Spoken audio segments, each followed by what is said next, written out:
Ivel FM. So, Anne, how have you been? Up and down. Fine now. Yeah, really good. So, this tour you're about to take part in, or undergo, tell me more about it.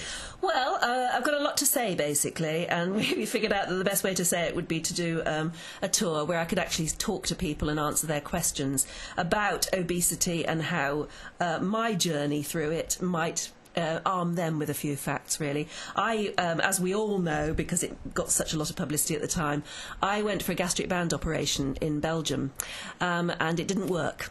And then shortly after that I went on to Celebrity Fit Club, and I didn't tell them about it because it wasn't working, and by then it was irrelevant to me. But somebody told the Sunday newspapers, and it all came out, and it was all misunderstood and horrific and awful. One good thing that did come out of all that furore was that I got a call from a lady called Donna Ross, who has lost 7 stone herself on a gastric band, and she runs a company called the Hospital Group, and they do that operation here in Britain. And she said to me, "We don't understand why it's not working for you. It should be working. They're brilliant little things. Why don't you come along and we'll try and find out what's wrong?" And when they x-rayed me, we found that the band had been put in the wrong place. Ooh. It couldn't have worked, really. And when we reoperated and I had a band put in the proper place, I am now 4 stones lighter and 5 dress sizes slimmer. And the most important thing is that I'm healthier. And it does work. But I think what I wanted to... And the thing is, now that people have seen that I am slimmer, they think the Belgian operation was what did the trick. And I can't allow that untruth out. I had to come out and tell the truth, that it had to be reoperated upon. And I think telling that story and telling those facts will arm other people who want to go down the same route, who maybe want to go abroad for an operation. I'm basically saying, all right, it's your choice, but at least know the facts. Do you think that having gone through this in such a public way, it was very painful to you personally? Oh gosh, there were times when it was really awful. I mean, it's bad enough being overweight without suffering the stigmatisation and, you know, the brickbats being thrown at you by society, but particularly by the media. I mean, our media just don't like fat. I don't know why, when you think most of the editors of most of our national newspapers could do with a gastric band themselves, come to think of it. But there's a tremendous prejudice against fat in this country.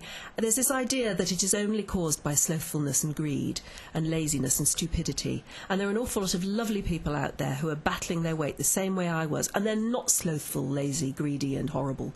They are just ordinary human beings to whom fat has happened. That's why I set up a website called fathappens.com. It's not an excuse, it's not condoning fat, it's not saying accept fat, it's saying fight it in your own way and try, you know, buddy together. Let's be a community and try and stop the prejudice that makes it harder. Now, I've been onto your website, I've been looking at it, and I got to be honest, the first thing that attracted me were the recipes.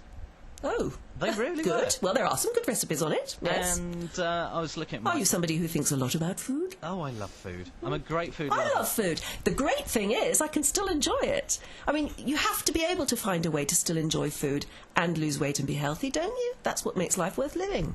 Do you think that this has helped cut away the guilt of and the constant overthinking of food? Gosh, I hope so. I don't think it's done that trick yet, because I think we have an enormous obstacle to overcome, but I hope it's doing its bit, yes. Now, Mr. Summers, from a layman's terms, what does this procedure entail?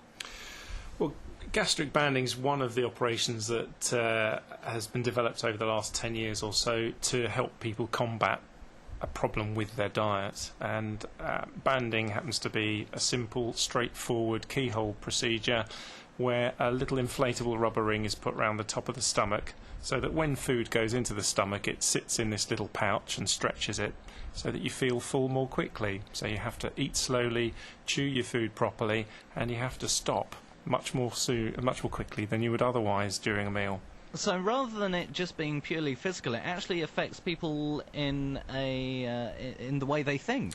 It does, because you just know you can't overdo it. You can't sit down in front of a pizza and eat it all and then feel guilty. It just will not go. You have to sit there, eat it slowly, and by the time you've had time to actually eat more than a slice, it's gone cold and everyone else has left. So it helps you control those times when you just overdo it and you can't help yourself.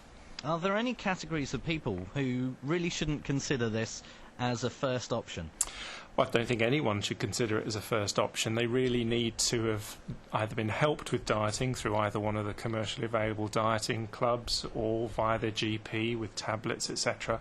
But for most people who are seriously overweight, I think eventually they come to the conclusion they can't do it themselves, and that's when they need to seek specialist advice. I think that's the thing, is that people will know. I mean, elective surgery is a huge decision to make. But you make it when you've been there and tried everything else, and you really are at the end of your tether about your weight. And also, you've got to do something proactive about your health. It's still a big decision to make then, but I just wanted to make sure that people then make an informed decision, because, as with lots of things that are available on the internet, you can go down the wrong avenue if you're not careful, and I just wanted to make sure that people are armed with the facts. So for people that want to find out more about this, where is your tour going to be going? Well, we're going all around the country. We're still fixing venues now, because the response, just from this blinking picture I did in the Daily Mail the other day, the response has been amazing. See, that's even more, I feel this tremendous sense of responsibility. I can't allow people to think it's easy. I can't allow people to think it's sort of magic and instant. But also, it's so widely known now that I went to Belgium for this operation, because it was in all the Sunday papers at the time, that I can't allow them to think that that's what did the trick. It was an awful lot more complicated than that, and you need to know my story. So, go to fathappens.com. You'll be able to read what happened to me. You can make your own mind up then. There are lots of links to places where you'll be able to get really good advice. And I think, then you'll be able to make up your own mind for yourself. We're all individuals. We've got to be able to make up our own minds. But you can only do that if you know the facts. You're armed with knowledge. And there's how do we get our hands on the tickets for the show? At the moment, the only way to keep in touch with how we're fixing up the venues is fathappens.com. Fathappens.com.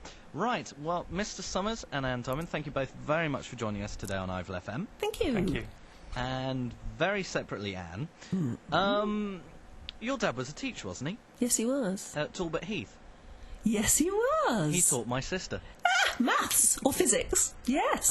Yeah, I can't remember which one. Yes, my dad was. Yeah, my dad was a scientist and mathematician, and when he was sort of retiring, he got a job at Talbot Heath, where my sister went to school. Really? Yeah. Well, my sister always spoke fondly He of him. taught some very unruly children there, and had a My wonderful sister's time. probably Yeah. one of them. Oh, how lovely! So, isn't that nice? Wish you all the best for the future. Oh, thank you. And hope this all goes very well, and talk to you soon. Oh, thank you very much. Thank you. Bye-bye. Okay, bye.